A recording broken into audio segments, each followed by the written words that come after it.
بسم اللہ الرحمن الرحیم 40 اللہ اکبر. کس کی 40؟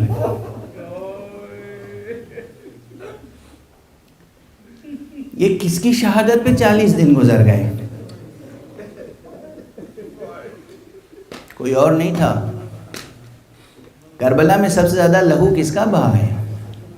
نسل ابو طالب اور امیر المومنین علی کی رگوں کا لہو اور فاطمہ کی رگوں کا لہو. واقعات بیان کرنا آسان نہیں ہوتا. ان کے فضائل کو درک کرنا اور ان کے مصائب کو درک کرنا آسان نہیں ہے. روایتی انداز سے نہ سنا کریں نہ روایتی انداز سے بیان کیا کریں. غور کیا کریں. تاریخ میں جب آپ یہ پڑھیں گے تو دل پہ کیا گزرے گی. شہید ہونے والوں میں تو بنی ہاشم کے علاوہ بھی شہداء تھے. زہیر، حبیب، حر، وہب، جون.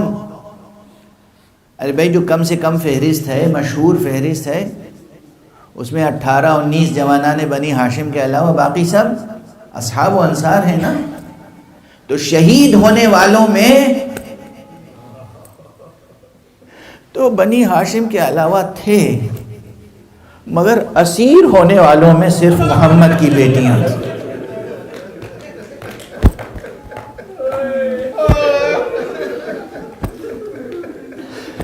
خدا آپ کو کسی غم میں نہ ڈالے سوائے غم آخرت. بس اس درد کو محسوس کریں. دنیا ہم سے کہتی ہے کب تک رو گے، کب تک گریہ کرو گے، کب تک ماتم کرو. اگر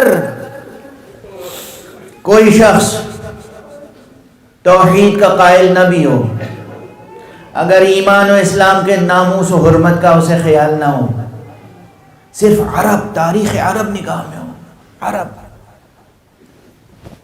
وہ عربی حریت کا شعور جسے جھنجھوڑا تھا سید الشہداء نے روز عاشوراء، کہ اگر تم خدا پہ یقین نہیں رکھتے، اگر تم ایمان نہیں رکھتے، اگر تم آخرت کا یقین نہیں رکھتے، تو کم سے کم حریت کا تو ثبوت دو. یہ عام انسان اگر عربی تاریخ کا مطالعہ کریں تو عربی تاریخ میں بھی جنگ کرتے ہوئے مر جانا کوئی بڑی بات نہیں تھی. اسلام سے پہلے بھی اور اسلام کے بعد بھی جنگ کرتے ہوئے مر جانا کوئی بڑی بات نہیں تھی. 2 باتیں ایسی تھیں جس نے زمانے جاہلیت کے خونخواروں کو بھی شرمندہ کر دیا کربلا میں. ان سے بھی بازی لے گئے. یہ 2 چیزیں تھیں جسے عرب برداشت نہیں کرتے تھے. قتل کرنے کے بعد کسی کے جسم کی پامالی اور مقتول کے گھر والوں کی اسیری. یہ 2 چیزیں میں کہہ رہا ہوں ایمان و اسلام سے بلند ہو کر سوچنا تو الگ ہے. اگر آپ پیچھے چلے جائیں جاہلیت کی تاریخ میں بھی مثلا کرنا عرب کو پسند نہیں تھا. یہ سب سے بڑی بے حرمتی تھی. قتل کرنا اور قتل ہو جانا عزت کی بات تھی، مگر قاتل کا مثلا کرنا، لاش کو کی پامالی و بے حرمتی، یہ عرب برداشت نہیں کرتے تھے. اور پھر گھر والوں کی بے حرمتی. کربلا میں تو یہ قیامت ہو گئی نا. تاریخ طبری کا جملہ ہے، تمام مورخین نے لکھا ہے شہادت کے بعد آقا حسین کے لاشے پہ اس طرح گھوڑے دوڑائے گئے تھے کہ پسلیاں ٹکڑے ٹکڑے ہو گئیں. اجرکم علی اللہ، اجرکم علی اللہ، اجرکم. اس میں کوئی مبالغہ ہے؟ یہ تو تاریخ کا ایک سادہ سا بیان ہے. دشمنوں نے گواہی دی ہے کہ شہادت کے بعد ایک لاشے حسین کو پامال کرنے کے لیے وہاں بھی اللہ اکبر وہاں بھی کسی صحابی کا لاشا پامال نہیں ہوا، چونکہ وہ امام حسین کے ساتھ شہید ہو گئے، قربان ہو گئے، لیکن اس کے بعد ہر صحابی کے قبیلے والے آ گئے، ان کا قتل تو ہو گئے مگر اب ہم لاش کی بے حرمتی برداشت نہیں کریں گے. ہور کا قبیلہ ہور کے لاشے کو لے گیا، حبیب کا قبیلہ حبیب کے لاشے کو لے گیا، زہیر کا قبیلہ زہیر کے لاشے کو لے گیا، ہر ایک اپنے اپنے شہید کو لے گیا، اپنے اپنے مقتول کو لے گیا. گھوڑوں سے پامال ہونے کے لیے جو لاشا رہ گیا وہ صرف فاطمہ کے لال حسین کا لاشا تھا.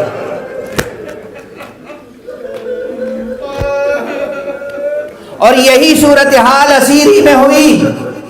وہاں بہت سے اصحاب و انصار کی خواتین تھیں، ان کے گھر والے تھے، مگر ان کے قبیلے والے آ کے ہر ایک کو لے گئے. صرف جو اسیر ہوئی ہے وہ زینب اسیر ہوئی ہے، جو اسیر ہوئی ہے وہ ام کلثوم، جو اسیر ہوئی ہے وہ فاطمہ بنت الحسین، جو اسیر ہوئی ہے وہ سکینہ بنت الحسین، جو اسیر ہوئی ہے وہ رقیہ بنت علی، جو اسیر ہوئی ہے وہ رقیہ بنت الحسین. یہ صرف علی ابن ابی طالب وہ پیغمبر کا کنبہ ہے جو اسیر ہوا ہے. اور اسیر کرنے والے کون ہیں؟ نعوذ باللہ، بظاہر کلمہ گو ہیں، بظاہر ان میں کچھ وہ ہیں جو حافظان قرآن ہیں، ان میں بظاہر وہ ہیں جو اشہدو ان لا الہ الا اللہ اشہدو ان محمد رسول اللہ کہتے ہیں. کیا تصور توحید ہے، کیا تصور رسالت ہے، کیا ناموس رسالت سے عشق و وفا ہے. العیاذ باللہ، العیاذ باللہ. اسی لیے بس اب یہ آخری جملہ ہے، گریہ ہو گیا، آپ کی آنکھوں میں آنسو چھلک آئے. اس کے بعد ماتم بھی ہوگا، نوحے پڑھے جائیں گے. یہ نوحے آپ کے اور مرثیے یہ اہل بیت کو بہت عزیز ہیں. اگر نوحے نوحوں کی طرح کہے جائیں اور نوحوں کی طرح پڑھے جائیں تو یہ اہل بیت کو بہت عزیز ہیں، اس کا بہت اجر ہے. مگر بس میں آج ایک جملے پہ تقریر ختم کر رہا ہوں.